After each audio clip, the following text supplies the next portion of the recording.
Hey everyone, it's Ben Hardy here, and in today's video, I'm going to be comparing the Toyota Sequoia TRD Pro to the GMC AT4 Yukon. Before we get in this video though, a huge shout out and thank you to the Provo GMC for giving me some time with this Yukon. I'll include a link to their inventory in the description down below so you can check out what they have currently. If you have any questions, you need any help, just ask for Craig. And then on a side note, if you want to save time and money, the next time you purchase a car, link to my car buying guide in the description down below. Let's get into it.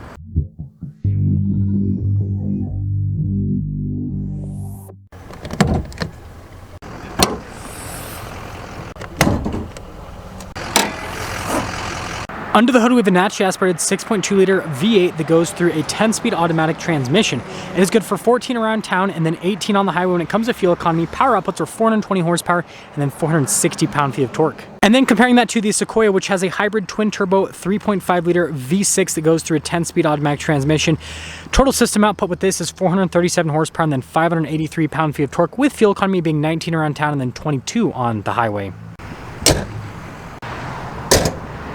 Now, before we go with the front ends, I do want to mention, if you want to see more videos just like this, then I recommend you subscribe because I post content every single day. So starting with the Yukon, it definitely has this like large in-your-face imposing appearance, and partially that is because of the massive front grille. Notice just under the GMC logo on that grille though, you have a camera, and then you guys can see you got the red tow hooks to signify it's an AT4. We do have skid plate protection underneath, and this has 10 inches of ground clearance, and that is aided by the fact that this has adjustable air suspension. Now comparing that with the Sequoia, which is super bright in your face with the color, you've got these cool like accent pieces on the hood that says TRD Pro, and then you guys can see the headlights also look pretty cool. Got the giant Toyota logo. This does have marker lights just like a Raptor. And then you also have a light bar just below the Toyota logo. Fog lights there at the bottom. No tow hooks though. And then if you guys are wondering, we do have skid plate protection underneath. And then with the Sequoia, we've got 9.1 inches of ground clearance. And I mean, you can see the height difference with these next to each other. So yeah, there you go. So with the Yukon, we've got these 20-inch wheels and we've got 32s wrapped around those. And then popping over to the Sequoia, we also have 32s, but we have 18-inch wheels. So a little bit more sidewall with the tires because smaller wheels. Now, we do have independent front suspension with the Sequoia and then TRD tuned Fox shocks, which is pretty cool. And then like I said earlier with the Yukon, we do have air suspension, adjustable air suspension. And then you can see with the badge action happening here on the side.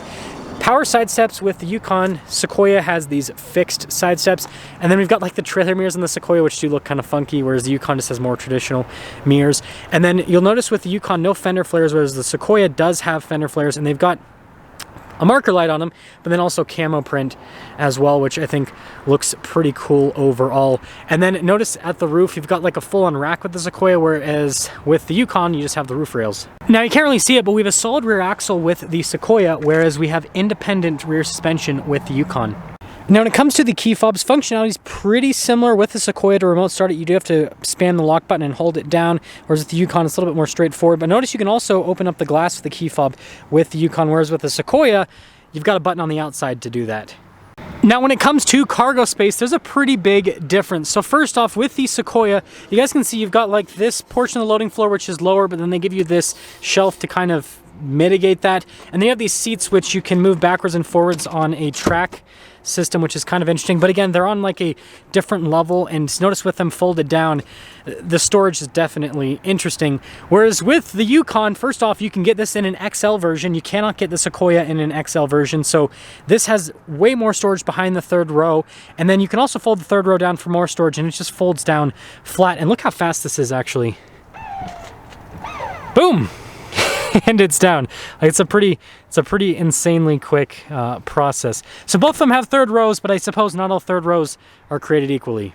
Now, when it comes to payload capacity, the Sequoia has a payload of 1,315 pounds, whereas the AT4 has a payload capacity of 1,461 pounds. And then diving into the rest of the looks, the Sequoia definitely has this like sportier look with everything being blacked out on the back. Now, the AT4 still looks sporty because, I mean, look at those exhaust tips, for example, but it's definitely more boxy with the design, and this XL version kind of adds to that. You can obviously get the shorter version, which kind of has more of a sporty appearance similar to the Sequoia because, again, it's less long.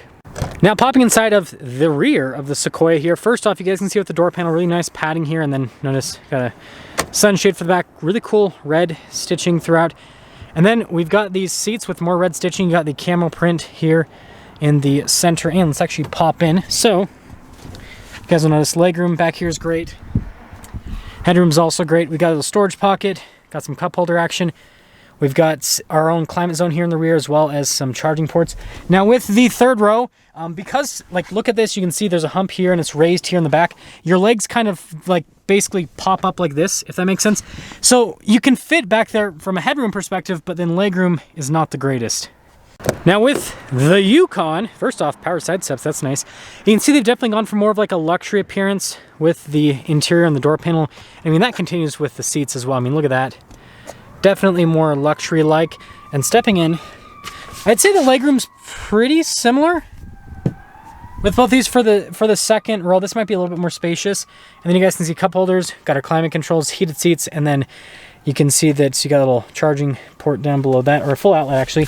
Now with the third row here in the Yukon, it's very usable because notice the floor is all flat here in the back. And so you've got plenty of headroom back there and plenty of legroom as well. Popping to the front with the Sequoia, first off, you can see that theme of red stitching continues. We've got all of our window controls here with a door lock and unlock, mirror adjustment, and then the mirrors do power fold in. We also have our memory seat function, and then the mirrors have blind spot monitoring as well. And then here's the front seat. Notice it says TRD Pro yet again. And then look at all of the camo print there in the center, power adjustments. Really cool looking pedals, by the way. We got this for like the TRD light bar, as you can see, and then like gas cap release, heated steering wheel button, and then the mirrors to basically make them adjust out because this has the trailer mirrors. Steering wheel is manually adjustable, and listen to this as I shut it. And then turning it on. Ooh. So I really like the steering wheel in this. You can see you've got like a red marker there at the top, and then notice golf ball texture, which actually feels pretty cool. TRD there at the bottom. It does come with like adaptive cruise control, your volume controls, voice command controls, you know, all the normal stuff. Turn signal light stock, windshield wiper stock. And then you do have these cool digital gauge cluster here in the center, which overall I think they did a pretty good job. It does look a little bit more on the dated side of things. And then we do have some different drive modes. These are the on-road modes. It does have off-road modes, but we do have to be in four-wheel drive to access those. Now the camera system in this I think is pretty rock solid. Full 360 camera system, and I mean, you can see out of every single angle with it, resolution solid. As for the infotainment system itself, I guess we have to press no 2 times in a row. Responsive with the screen's pretty good, relatively easy to use. It's nice that it has a shortcut bar there on the side. This does have dual zone climate controls, as well as heated and ventilated seats for the front. And then it has a trailer backup system. Notice for the camera system to access that, stability control, has a locking differential for the rear as well. And then you guys can see you've got your parking brake and your auto hold. And then here is the shifter for that 10-speed automatic. With the 4-wheel drive system, it has 4-wheel high and 4-wheel low, no 4-wheel auto. And then this is like your tow haul mode, drive mode, multi-terrain select, hill descent control set up right here with this little dial. And yeah, just the interior is pretty interesting. The whole center console set up right there. And then pretty normal glove box. Notice Toyota logo there on top. And then there's some like padding here on the dash. And then we do have the camera rear view mirror. And then this has a regular sunroof, nothing too crazy. Now popping over to the Yukon, you can see again that theme of like the luxury looking interior continues. And then notice the front 2 windows automatic. The mirrors do power fold in, and they've got blind spot monitoring. And then here are the front seats. Notice it says AT4 again. Perforated all down the center. And then we do have our power adjustments here. Another AT4 logo. Tons of controls right here. So you've got your parking brake. This is for lane departure, your parking sensors, auto stop start, stability control, hill descent control, your 360 camera system, heads-up display, steering wheel, which is power adjustable, trailer brake controls, light controls. This is your drive mode select. You can also adjust the air suspension if you want. And then with the drive line, the big thing to note is this has 4-wheel drive auto. And let's listen. Solid. I feel like that sounded a little bit more solid. Pretty cool. So with the steering wheel, similar to the Toyota, you've got controls for like the cruise control. It does have adaptive cruise control. You've got radio controls in the back of the steering wheel, controls for the center stack, turn signal / windshield wiper stock. And then with this digital gauge cluster, you can see different bits of info on the vehicle here in the center. And then it has like a little drive mode animation for the different drive modes, which is pretty cool. And then if I pop into reverse, I'd say the camera system is just as good as the Sequoia, but one thing to note is because the screen is slightly smaller, the view that you see is slightly smaller, but I don't think it's a big deal because the resolution is really good. Now, as for the infotainment system itself, I guess we got to go through this.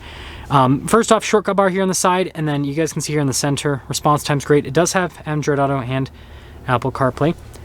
And then down below, you guys can see our analog controls for the radio, dual zone climate here for the front, heated and ventilated seats. And I almost forgot to mention our gear selector system here. So a bunch of buttons and everything, whereas the Sequoia, you got like a shifter, right? This has a wireless phone charging pad. And then look at the center console with this. A little bit more normal. It doesn't go down super far though, which is kind of interesting. And then we have this random little like storage cubby thing, and then it's perforated there on the dash, and then really nice like trim. This definitely feels more like a luxury car compared to the Sequoia with the interior.